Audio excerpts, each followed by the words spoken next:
Great day, everyone. This is Maria Salim, a professional trainer. Today, we will explore the process of setting up recurring emails in Microsoft Outlook.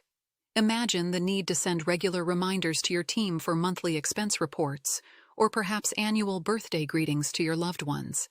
This can easily be achieved without any additional costs, add-ins, or macros. Let's delve into how this is done. To initiate a recurring email, you must access Outlook.com through your web browser.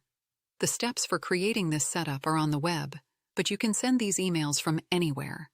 Start by clicking on the waffle icon in the top left-hand corner, known as the App Launcher, revealing a list of Microsoft 365 apps.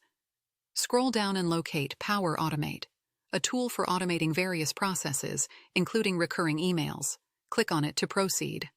Now, you are on the Power Automate homepage. This tool is available for both work or school Microsoft accounts and personal Microsoft accounts. Click Create at the center of the page to start configuring your recurring email. To set up a recurring email, we need to establish a scheduled cloud flow. This will define when and how frequently your email should be sent. Click on this option. Give your flow a name, such as Brainstorm New Cookies Reminder. Below that, specify when you want this flow to activate. You can choose the current date for immediate activation. Indicate the recurrence frequency. In this case, we'll select week for weekly emails on free days. Now that we have set up the recurrence, it's time to configure the email itself.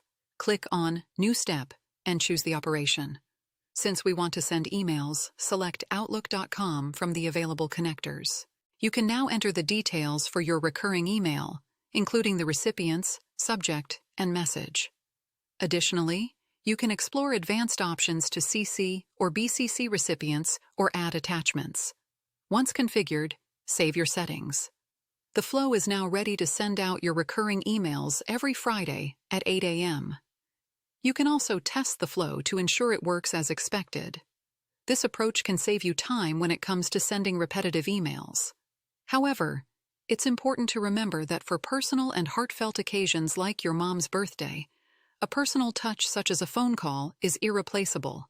If you found this tutorial helpful, please consider subscribing for more informative videos. Thank you for joining us today.